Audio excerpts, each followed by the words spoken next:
आप लोग, I hope आप सभी लोग बहुत अच्छे होंगे। तो स्वागत है आपका गौरव आर्ट्स क्लासेस में। तो स्टूडेंट, जैसा कि हमने कहा था, हम लोग आपका पूरा का पूरा चैप्टर को खत्म करेंगे। तो पॉलिटिकल साइंस का पहला चैप्टर हम लोग लेके आ चुके हैं, ठीक है। इस चैप्टर में हम लोग पढ़ेंगे क्या, विश्व राजनीति में शीत युद्ध का दौर, ठीक है। यानी देखेंगे कि वर्ल्ड पॉलिटिक्स में, ठीक है, देखिए यहां पे देखिएगा, वर्ल्ड पॉलिटिक्स में शीत युद्ध, ठीक है, यानी कोल्ड वार के बारे में पढ़ेंगे। कोल्ड वार आखिर हुआ क्यों, ठीक है, कोल्ड वार होता क्या है, किन किन देशों के बीच में हुआ, ठीक है, और इसका रीजन क्या था, और कोल्ड वार में कौन कौन सा देश पार्टिसिपेट किया, और भारत का और कोल्ड वार का क्या रिलेशन है, यानी शीत युद्ध का क्या रिलेशन है, इसके बारे में हम लोग पढ़ेंगे प्रॉपर इस चैप्टर में। तो बने रहिए इस चैप्टर में। आई होप कि ये जो वीडियो बनेगा आपको पूरा का पूरा 1 मिनट भी बर्बाद नहीं होगा, ठीक है, और नॉलेजेबल लगेगा, ठीक है। तो ध्यान दीजिएगा, यहाँ पे जो चैप्टर का नाम क्या है, विश्व राजनीति में शीत युद्ध का दौर, cold war era in world politics, यानी वर्ल्ड पॉलिटिक्स में कोल्ड वार का क्या योगदान है, ठीक है। कोल्ड वार ईरा के बारे में पढ़ेंगे, शीत युद्ध का दौर के बारे में पढ़ेंगे, ठीक है। देखिए इसमें आपको पढ़ना क्या क्या, पहले तो समझ लेते हैं कि चैप्टर में हमको पढ़ना क्या क्या है, तभी आपको पता चलेगा कि चैप्टर में आपको कितना टाइम लगने वाला है और कितना दिन में आपका पूरा चैप्टर कंप्लीट होगा, ठीक है। तो चैप्टर में पढ़ना क्या है, सबसे पहले तो इंट्रोडक्शन देखेंगे, ठीक है, कि परिचय क्या है इसका, क्या क्या इंट्रोडक्शन है ये पढ़ेंगे। इसके बाद क्या देखेंगे, दूसरे महायुद्ध के बाद सत्ता का 2 गुटों का उदय, ठीक है। तो दूसरा महायुद्ध के बाद देखेंगे क्या कि सेकेंड जब वर्ल्ड वार हुआ उसके बाद 2 गुट का मतलब ग्रुप, ठीक है, कि 2 ग्रुप का जो निर्माण हुआ कैसे हुआ, ठीक है। इसके बाद क्या है, शीत युद्ध का उदय का कारण, यानी कोल्ड वार जो हुआ, शीत युद्ध हुआ, इसका रीजन क्या था।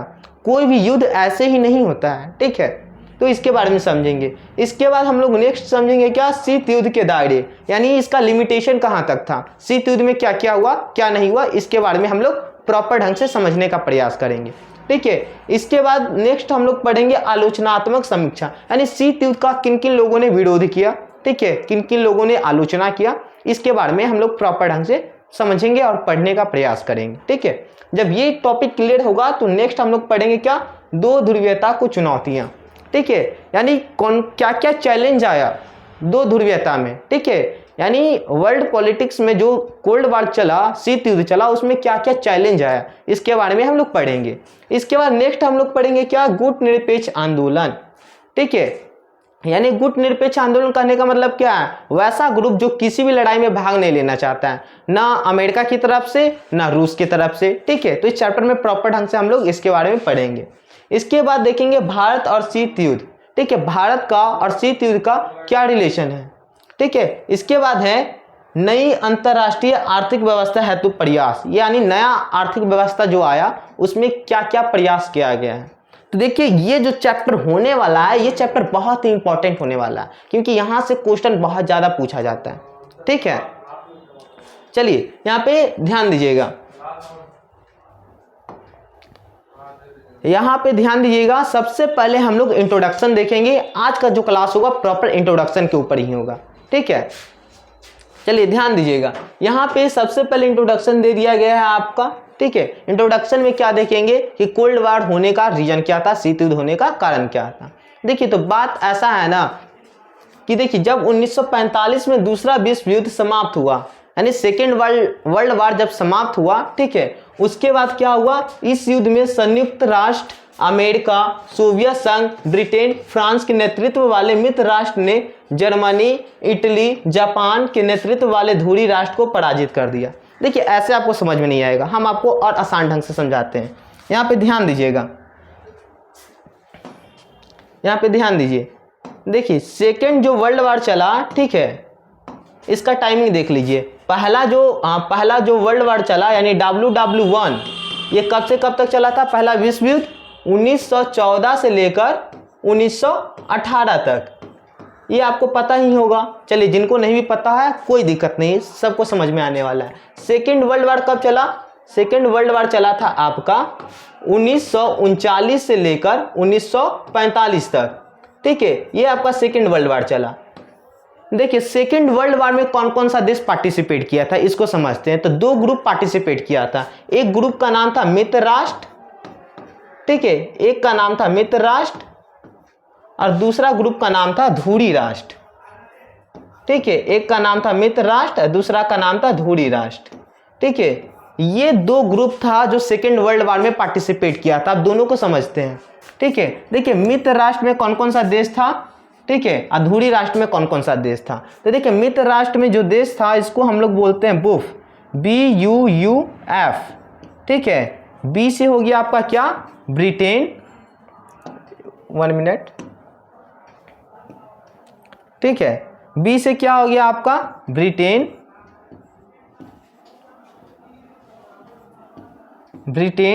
ठीक है। इसके बाद यू से हो गया आपका यूएसए यानी अमेरिका। ठीक है, इसके बाद देखिए यू से हो गया आपका यूएसएसआर कहते हैं सोवियत संघ को, सोवियत संघ। ठीक है, ये सोवियत संघ को कहते हैं, जिसको अभी के टाइम पे रूस भी बोला जाता है। क्या बोला जाता है, रूस। ठीक है, इसके बाद देखिए एफ से हो गया आपका फ्रांस। ठीक है, तो मित्र राष्ट्र में आपसे पूछा जाएगा कि मित्र राष्ट्र में कौन कौन से देश आते हैं, तो बोल सकते हैं क्या, बुफ। बी से ब्रिटेन, यू से यूएसए यानी अमेरिका, यू से यूएसएसआर यानी सोवियत संघ या रूस, एफ से फ्रांस। ठीक है, तो ये मित्र राष्ट्र के हिस्सा थे। और दूसरा तरफ हम लोग देखते हैं क्या, धुरी राष्ट्र को। तो धुरी राष्ट्र में कौन कौन से देश आते हैं, जैसे आप इसको बुफ याद किए उसी तरह से इसको आप जिग याद कर सकते हैं, JIG। जे से हो गया आपका जापान, आई से हो गया आपका इटली, ठीक है, और जी से हो गया आपका जर्मनी। तो ये 3 देश, ठीक है, कौन कौन, जापान, इटली और जर्मनी, ये धुरी राष्ट्र के हिस्सा थे। और इधर देख लीजिए ब्रिटेन, यूएसए, यूएसएसआर और फ्रांस, ये 4 देश जो थे ये मित्र राष्ट्र के हिस्सा थे। इन दोनों के बीच में ही सेकेंड वर्ल्ड वॉर हुआ और इसका टाइमिंग कब से कब तक था, 1939 से 1945 तक। ठीक है, तो देखिए ये जो देश था ब्रिटेन हो गया, ठीक है, और फ्रांस हो गया, ये दोनों पहले से ही लड़ाई कर रहा था सेकेंड वर्ल्ड वॉर में। यूएसए और यूएसएसआर ये दोनों बाद में आया। जब यूएसए पर जापान यानी अमेरिका पर जब जापान अटैक किया था तब जाके अमेरिका मित्र राष्ट्र का हिस्सा बना था। उसी तरह से देखिए जर्मनी पर जर्मनी जब अटैक किया था सोवियत संघ पर, रूस पर, तब जाके यूएसएसआर भी मित्र राष्ट्र का हिस्सा बना था। ठीक है, तो देखिए ये दोनों तो बाद में आया, लेकिन ब्रिटेन, फ्रांस ये दोनों पहले से ही लड़ रहा था। ठीक है, तो ये दोनों को सेकेंड वर्ल्ड वॉर में काफ़ी क्षति हुआ था। जीतने के लिए तो जीत गया था मित्र राष्ट्र, ठीक है, हार गया धुरी राष्ट्र, लेकिन ब्रिटेन को और फ्रांस को बहुत ज़्यादा क्षति पहुंचा था। ठीक है, तो देखिए यहाँ पे समझने का प्रयास कीजिएगा। तो ये दोनों बोला कि हम जीत तो गए लेकिन सुपर पावर नहीं बन सकते, यानी महाशक्ति नहीं बन सकते हैं। महाशक्ति कहने का मतलब है ऐसा कंट्री जो पूरा दुनिया का सबसे ज़्यादा पावरफुल कंट्री कहलाएगा। तो यहाँ पे बात हुआ क्या, यहाँ पे बात हुआ कि यूएसए बोला कि हम सुपर पावर बनेंगे, महाशक्ति बनेंगे। यहाँ यूएसएसआर बोला कि हम सुपर पावर बनेंगे यानी महाशक्ति बनेंगे। तो अमेरिका में और रूस में इस बात को लेकर बकझक हुआ। कहने के लिए तो दोनों एक ही ग्रुप में है, ठीक है, क्योंकि दोनों मिलकर सेकेंड वर्ल्ड वॉर साथ में लड़ा, लेकिन है क्या, दोनों अलग अलग ग्रुप के। ठीक है, माइंड से क्या हो गया, दोनों के बीच में टकराव पैदा हुआ। ठीक है, और यही जो टकराव है, जब सेकेंड वर्ल्ड वॉर खत्म हुआ 1945 में, जब अमेरिका के द्वारा जापान पर 2 परमाणु बम गिराया गया था। ठीक है, यानी 2 परमाणु बम कब गिराया गया, एक परमाणु बम गिराया गया था 6 अगस्त 1945 को। कहाँ पर, हिरोशिमा पर, जापान के हिरोशिमा पर। ठीक है, और एक गिराया गया था कहाँ पर, एक गिराया गया था इसके 3 दिन बाद 9 अगस्त 1945 को नागासाकी पर। ठीक है, नागासाकी, ठीक है, इस पे गिराया गया था। तो 2 परमाणु बम जैसे ही गिराया गया कहाँ पर, जापान पर, तो पूरा का पूरा जो सेकेंड वर्ल्ड वॉर चल रहा था पूरा शांत हो गया। ठीक है, कब, जब 2 परमाणु बम गिराया गया। अब देख लीजिए इसका नाम क्या था, जो पहला परमाणु बम गिराया गया 6 अगस्त 1945 को, इसका नाम था लिटिल बॉय। इसका क्या नाम था, लिटिल बॉय, जिसको छोटा बच्चा भी हिंदी में बोलते हैं। और दूसरा जो परमाणु बम गिराया गया था, ठीक है, 9 अगस्त 1945 को, इसका नाम था फैट मैन। ठीक है, यानी मोटा आदमी। इस तरह से ये 2 परमाणु बम का नाम था। ठीक है, जैसे ये 2 परमाणु बम गिराया गया जापान पर, ठीक है, सेकेंड वर्ल्ड वार पूरा तरह से समाप्त हो गया। ठीक, लेकिन यहाँ से स्टार्ट हुआ क्या, यहीं से आपका स्टार्ट होता है कोल्ड वार। एक युद्ध तो खत्म हो जाता है, ठीक है, और एक युद्ध चालू होता है। तो कोल्ड वार मेन रूप से ऐसा नहीं था कि जिसमें दोनों देश आकर टकराव कर रहा है। ठीक है, इसमें क्या था, इसमें था वैचारिक रूप से युद्ध कर रहा है कि सुपर पावर हम बनेंगे, यानी दोनों कहने के लिए तो दोस्त है लेकिन अंदर ही अंदर जल रहा है एक दूसरे से। ठीक है, द्वेष कर रहा है, घृणा कर रहा है। ठीक है, तो इस तरह का वैचारिक युद्ध चला था। ठीक है, तो आपको समझ में आ गया होगा कि मोटा मोटी कि किस तरह से कोल्ड वार का पूरा ग्राफ बना हुआ, कि किस तरह से कोल्ड वार स्टार्ट हुआ, शीत युद्ध स्टार्ट हुआ। ठीक है, तो चलिए आते हैं अपने नोट्स पे। उम्मीद करते हैं कि इतना जो आपको समझाए होंगे आपको समझ में आ रहा होगा। ठीक है, और ऐसा नहीं कि जो लिखवा रहे हैं इसका आपको नोट्स नहीं मिलेगा, टोटल नोट्स मिलेगा। ठीक है, आप चाहते हैं तो स्क्रीनशॉट भी ले सकते हैं, बाद में आप इसको कॉपी में लिख लीजिएगा। ठीक है, तो अगर क्लास देख रहे हैं तो बाद में भी लिख सकते हैं, कोई दिक्कत नहीं है। ठीक है, चलिए हम आते हैं फिर से अपने वापस पेज पर। ठीक है, यहाँ पे देखिए आपको क्या क्या बताया गया था। यहाँ पे अभी जितना भी बताया ना उसी के बारे में बताया गया। जैसे 1945 में दूसरा विश्व युद्ध समाप्त हुआ। कब? 1945 में। ठीक है, इस युद्ध में संयुक्त राज्य अमेरिका और सोवियत संघ, ठीक है, संयुक्त राज्य अमेरिका, सोवियत संघ, ब्रिटेन और फ्रांस, ये चारों मिलकर कौन सा ग्रुप बनाया था? ये चारों मिलकर बनाया था मित्र राष्ट्र, जो हम आपको जस्ट अभी समझाएं। ठीक है, इसके बाद देखिए जर्मनी, इटली और जापान, ये तीनों मिलकर क्या बनाया था? ये तीनों मिलकर बनाया था धुरी राष्ट्र। ठीक है, जिसमें धुरी राष्ट्र को क्या कर दिया गया? पराजित कर दिया गया, यानी धुरी राष्ट्र जो है हार गया था। ठीक है, इसके बाद नेक्स्ट देखिए क्या है। अमेरिका के द्वारा 6 अगस्त व 9 अगस्त को 1945 में जापान के हिरोशिमा व नागासाकी, हिरोशिमा पर और नागासाकी पर मतलब गिराया गया परमाणु बम के साथ ही महायुद्ध का अंत हो गया। यानी जब हिरोशिमा नागासाकी पर 6 अगस्त, फिर 3 दिन बाद 9 अगस्त पे जब परमाणु बम गिरता है तो पूरा का पूरा माहौल शांत हो जाता है। ठीक है, तो पूरा माहौल जैसे शांत हुआ तो सेकेंड वर्ल्ड वार भी रुक जाता है। ठीक है, देखिए यहाँ पे बताया गया इन बमों के नाम क्या था? लिटिल बॉय और फैट मैन। ये गुप्त नाम था जो बाद में पता चला, उस समय किसी को ये नाम भी नहीं पता था। ठीक है, इसके बाद देखिए महायुद्ध के बाद एक विचित्र स्थिति पैदा हुई। जैसे सेकेंड वर्ल्ड वार खत्म हुआ ना तो एक अलग ही तरह का सिचुएशन मतलब क्रिएट हुआ। ठीक है, विचित्र स्थिति पैदा हुआ।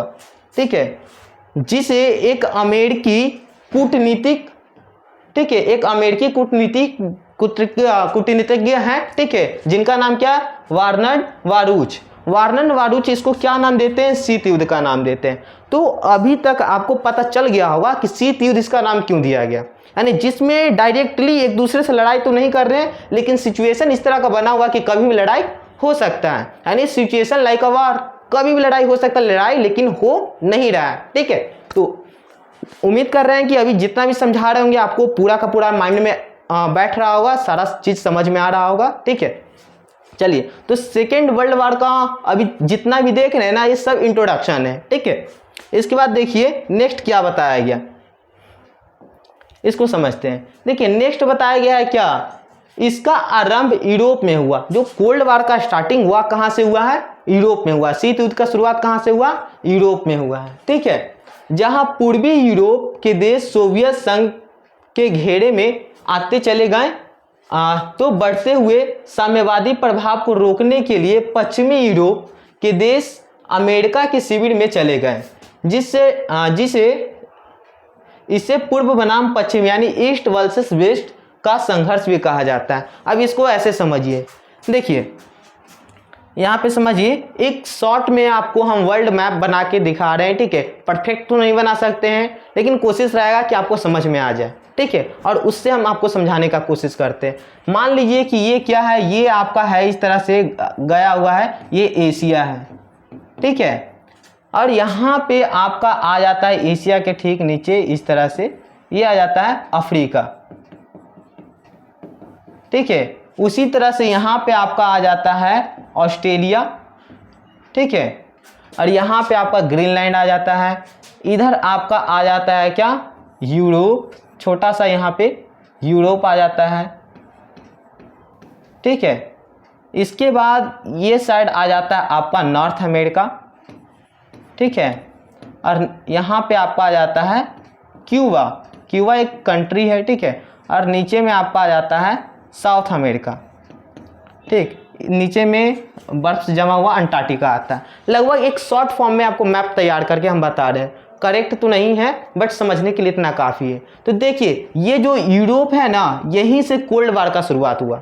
तो जब आप मैप देखते होंगे तो देखिएगा मैप में ऊपर की ओर क्या होता है, ईस्ट होता है, ठीक है, सॉरी ऊपर की ओर देखिएगा तो नॉर्थ होता है, नीचे में साउथ होता है, और दायां साइड देखिएगा तो ईस्ट होगा और बायां साइड देखिएगा तो वेस्ट होगा, ठीक है। तो यूरोप में तो कोल्ड वार स्टार्ट हो गया। ये जो आधा यूरोप है, ये वाला एरिया, ये सपोर्ट कर रहा था किसका, ये सपोर्ट कर रहा था रूस का, ठीक है, सोवियत संघ का।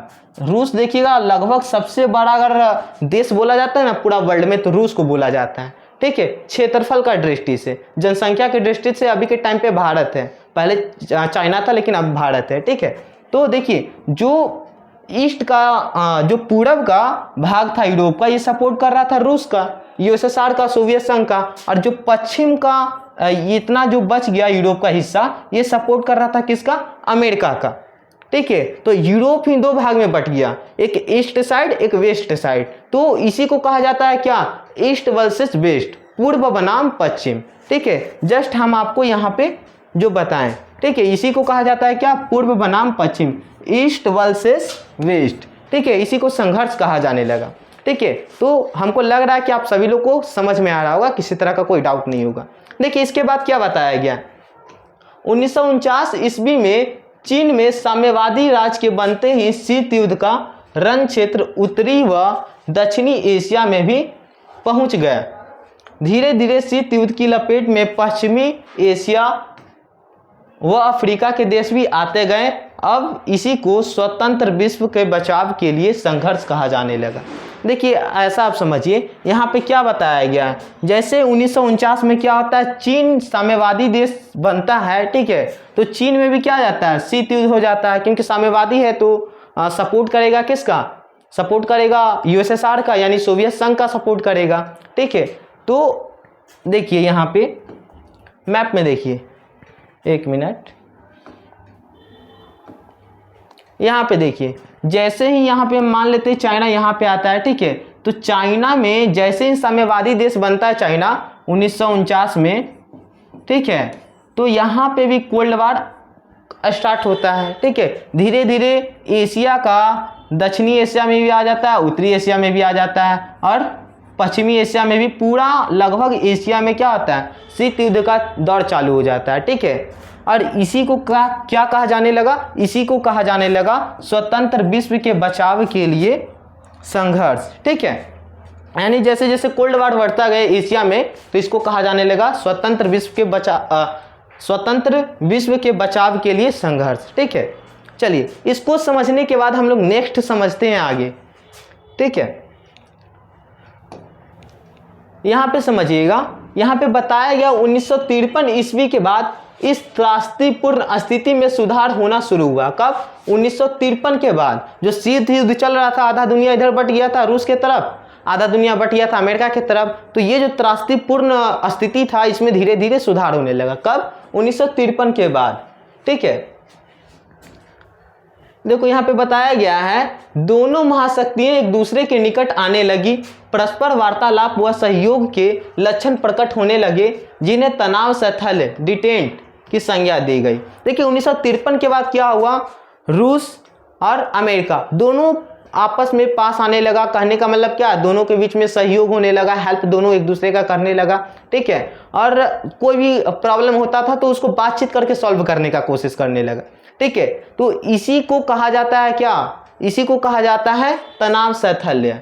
यानी जो टेंशन दोनों के बीच में बना हुआ था, खिंचातान जो बना हुआ था, ठीक है, कि सुपर पावर हम बनेंगे, महाशक्ति हम बनेंगे पूरा दुनिया का, ये जो बात को लेकर टेंशन बना हुआ था धीरे धीरे कम होने लगा, ठीक है। कब कम होने लगा, 1953 के बाद। इसी को तनाव शैथल्य के रूप में हम लोग जानते हैं, ठीक है।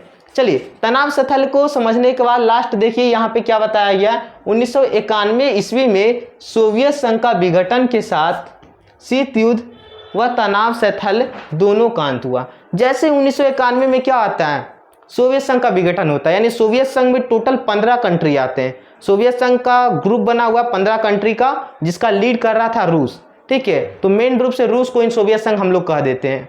ठीक, तो 1991 में जैसे ही सोवियत संघ का विघटन हुआ, ठीक है, तो पूरा का पूरा ये जो शीत युद्ध चल रहा था, आपका कोल्ड वार चल रहा था, पूरा अंत हो गया।